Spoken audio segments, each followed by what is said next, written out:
Mama, je nenadoma zakričala punčka. Njena mama je ravnokar zakorakala preko ceste k potoku po vodo. Zaslišala je nežen glas, pogledala in hitro odpogledala, zajela vedro vode, šla proti dvorišču in punčki z roko nakazala ne. Drobna bela rokica se je izvila iz tetikine varne roke, počepnila in na makadamom s kamnom napisala: Mama, ata, te besede ovila v obris srca.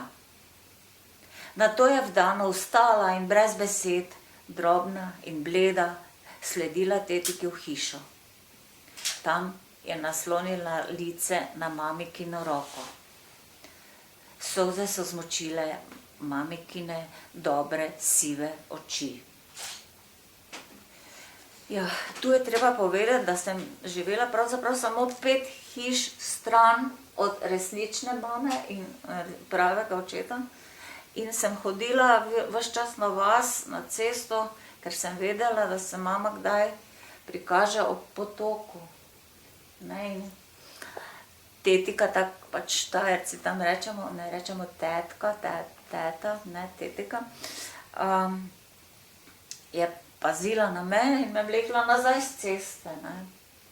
In žal, ko smo že pri tej besedi tetika ali teta, je umrla par dni preden je knjiga izšla.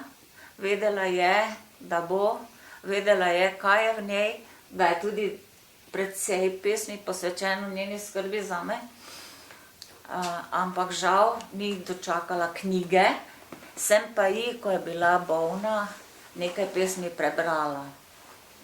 In to je bilo res, so bili trenutki tudi za zjokat, ne. Ja, bila je pa srečna, da je živa tukaj.